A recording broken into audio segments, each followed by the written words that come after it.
Hello everyone and welcome back to our channel craze of study.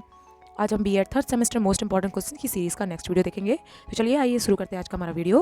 पहला प्रश्न है, निर्देशीय तथा अनिर्देशीय परामर्श में कौन से मुख्य अंतर पाए जाते हैं, स्पष्ट कीजिए। इसका उत्तर है निर्देशीय तथा अनिर्देशीय परामर्श में अंतर। निर्देशीय तथा अनिर्देशीय परामर्श में निम्नलिखित अंतर हैं। पहला अंतर है, निर्देशीय परामर्श में परामर्शदाता अधिक क्रियाशील होता है। दूसरी ओर अनिर्देशीय परामर्श में परामर्श प्रार्थी अधिक क्रियाशील होता है। दूसरा है, निर्देशीय परामर्श में बहुत कम समय लगता है जबकि अनिर्देशीय परामर्श में अपेक्षाकृत अधिक समय लगता है। तीसरा है, निर्देशीय परामर्श के अंतर्गत समस्या को अधिक महत्व दिया जाता है जबकि अनिर्देशीय परामर्श में व्यक्ति को अधिक महत्व दिया जाता है। चौथा है, निर्देशीय परामर्श में नियंत्रित वातावरण होता है जबकि अनिर्देशीय परामर्श में स्वतंत्र वातावरण होता है। पांचवा है, निर्देशीय परामर्श में समस्या का समाधान करने की जिम्मेदारी परामर्शदाता की होती है जबकि अनिर्देशीय परामर्श में समस्या का समाधान स्वयं परामर्श प्रार्थी खोजता है। छठवा है, निर्देशीय परामर्श के अंतर्गत विश्लेषण को अधिक महत्व दिया जाता है जबकि अनिर्देशीय परामर्श में संश्लेषण को अधिक महत्व दिया जाता है। सातवां है, निर्देशीय परामर्श संवेगात्मक समस्याओं के लिए कम महत्वपूर्ण होता है जबकि अनिर्देशीय परामर्श संवेगात्मक समस्याओं के लिए अधिक महत्वपूर्ण होता है। आठवां है, निर्देशीय परामर्श में बालक के पिछले इतिहास, अभिलेखों तथा परीक्षणों का अधिक महत्व रहता है जबकि अनिर्देशीय परामर्श में इनका महत्व बहुत कम होता है। नौवां है, निर्देशीय परामर्श में बौद्धिक पक्ष को अधिक महत्व दिया जाता है। दूसरी ओर अनिर्देशीय परामर्श में संवेगात्मक पक्ष को अधिक महत्व दिया जाता है। 10वां है, निर्देशीय परामर्श में साक्षात्कार के दौरान परामर्शदाता नेतृत्व ग्रहण करता है जबकि अनिर्देशीय परामर्श में साक्षात्कार के समय परामर्शदाता मुख्य रूप से मौन श्रोता ही रहता है। 11वां है, अनिर्देशीय परामर्श में निर्देशीय परामर्श की अपेक्षा अधिक मनोवैज्ञानिक माना जाता है। दूसरा प्रश्न है, अनिर्देशीय परामर्श की विशेषताएं बताइए। उत्तर, रॉजर्स ने अनिर्देशीय परामर्श की 3 विशेषताएं बताई हैं। पहला है, परामर्श प्रार्थी केंद्रीय संबंधित। अनिर्देशीय परामर्श में वह व्यक्ति जो समस्या से ग्रसित होता है और उनसे छुटकारा पाना चाहता है उसी को, अर्थात परामर्श चाहने वाले को ही अधिक महत्व दिया जाता है। इसके अंतर्गत परामर्शदाता ऐसी स्थितियां उत्पन्न करता है कि उन्हीं स्थितियों में परामर्श प्रार्थी अपनी समस्या का समाधान तलाश लेता है और समस्या से संबंधित उपायों का अनुकरण करके अपने उद्देश्य प्राप्त कर लेता है। इसी प्रकार परामर्श प्रार्थी में आत्मनिर्भरता बनी रहती है। दूसरा है, भावना तथा आवेग प्रबल। अनिर्देशीय परामर्श में परामर्शदाता परामर्श प्रार्थी को अधिक से अधिक भावनाओं को व्यक्त करने का अवसर देता है। इसमें परामर्श प्रार्थी की बौद्धिक प्रक्रियाओं पर उतना बल नहीं दिया जाता जितना कि भावनाओं की आवेगात्मक प्रक्रिया पर। प्रार्थी को अपनी दमित इच्छाओं, विचारों और भावनाओं को स्वतंत्रतापूर्वक व्यक्त करने का मौका दिया जाता है।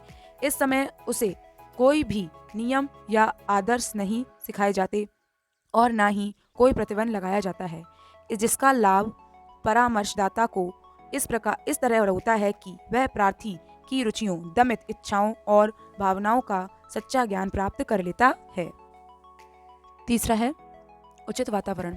अनिर्देशीय परामर्श में परामर्शदाता का प्रमुख काम उचित वातावरण का निर्माण करना होता है। परामर्श प्रार्थी को अपनी समस्याओं की स्वतंत्रता पूर्वक अभिव्यक्ति के माध्यम से परामर्शदाता समस्या से संबंधित स्थितियों को अच्छी तरह समझ लेता है, उनका विश्लेषण करता है और समाधान के लिए ऐसा उचित वातावरण तैयार करता है कि प्रार्थी स्वयं अपनी समस्याओं को समाधान करने के योग्य बन जाए।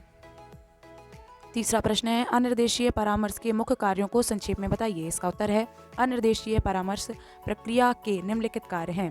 पहला है, परामर्श प्रार्थी निर्देशन की आवश्यकता अनुभव करता है और वह स्वयं परामर्श के लिए परामर्शदाता के पास जाता है। दूसरा है, इस प्रकार के परामर्श में सहायता ली जाती है, दी नहीं जाती। तीसरा है, परामर्शदाता परिस्थितियों को समझकर अनुकूल वातावरण तैयार करता है। चौथा है, परामर्शदाता का व्यवहार मित्रता, सहानुभूति और प्रेम से परिपूर्ण होता है। वह प्रार्थी को भाव स्पष्टीकरण के लिए सदैव उत्साहित करता है। पांचवा है परामर्शदाता प्रार्थी की संवेगात्मक समस्याओं के समझने में रुचि लेता है। छठवा है समस्या के समाधान के लिए परामर्शदाता की देखरेख में प्रार्थी स्वयं संभावित हल निकालता है। सातवां है अनिर्देशीय परामर्श के उद्देश्य की पूर्ति तब स्वीकृत की जाती है जब प्रार्थी यह अनुभव करने लगता है कि परामर्शदाता की सहायता की कम आवश्यकता है और भविष्य में वह इस प्रकार की समस्याओं का समाधान स्वयं कर सकेगा। चौथा प्रश्न है समन्वित परामर्श मुख्य चरणों या पदों को संक्षिप्त रूप में स्पष्ट कीजिए। इसका उत्तर है समन्वित परामर्श के निम्नलिखित चरण होते हैं। पहला है परामर्श एक साक्षात्कार से प्रारंभ किया जाता है। दूसरा है प्रारंभिक चरण में परामर्शदाता प्रार्थी से तारतम्य स्थापित करने का प्रयत्न करता है। वह प्रार्थी को यह समझने का अवसर प्रदान करता है कि परामर्श से उसकी क्या अपेक्षाएं पूरी हो सकती हैं। तीसरा है परामर्श के लिए कार्य योजना बनाने के लिए प्रार्थी की समस्या का निदान किया जाता है। चौथा है प्रार्थी के आत्मज्ञान को बढ़ाने के लिए विभिन्न स्रोतों द्वारा उसकी पृष्ठभूमि से संबंधित जानकारी एकत्रित की जाती है और प्रार्थी को उसे समन्वय करने में सहायता की जाती है। पांचवा है यदि प्रार्थी को आवश्यकता हो तो उसे शैक्षिक, व्यावसायिक और सामाजिक सूचनाएं उपलब्ध कराई जाती हैं। छठवां है प्रार्थी भावात्मक शांति, अंतर्ज्ञान प्राप्त करता है और स्वयं के प्रति एवं परिस्थितियों के प्रति अपने दृष्टिकोण में परिवर्तन करता है। सातवां है समापन चरण में प्रार्थी अपने निर्णय लेता है, योजनाएं बनाता है, अपने व्यवहार को परिवर्तित करता है और अपनी समस्याओं का समाधान करता है। आठवां है अनुकरण करना। पांचवा प्रश्न है निर्देशीय परामर्श के मुख्य चरण या सोपान कौन कौन से हैं, स्पष्ट कीजिए। इसका उत्तर है निर्देशीय परामर्श के लिए विलियमसन और डार्ल ने निम्नलिखित चरण या सोपान बतलाए हैं। पहला है संश्लेषण, आधार सामग्री का कार्यांतरिक तथा आकृतिक संगठन करके उनका संश्लेषण करना। दूसरा है विश्लेषण, छात्रों के संबंध में पूर्ण जानकारी प्राप्त करने तथा उनको भलीभांति समझने के लिए विभिन्न प्रकार के साधनों द्वारा आंकड़े इकट्ठे करके उनका विश्लेषण करना। तीसरा है निदान, इस चरण में परामर्श लेने वाले की समस्या के मूल कारणों को खोजना होता है तथा साथ ही छात्र द्वारा प्रदर्शित की जाने वाली समस्याओं की प्रकृति और कारणों को सूत्र रूप में वर्णन करना होता है। चौथा है फलानुमान, इस चरण के अंतर्गत छात्र की भावी समस्याओं की संभावना को ज्ञात करने फलानुमान करना होता है। पांचवा है परामर्श प्रार्थी के समायोजन एवं पुनर्समायोजन के लिए प्रयास करना होता है। छठवां है अनुवर्तन, इस अंतिम चरण में परामर्श के प्रभाव का मूल्यांकन करना होता है। छठवां प्रश्न है परामर्श के किसी एक उपागम का वर्णन कीजिए अथवा निर्देशात्मक परामर्श किसे कहते हैं, इसके लाभ का वर्णन कीजिए। इसका उत्तर है निर्देशात्मक परामर्श को परामर्शदाता केंद्रित परामर्श भी कहा जाता है।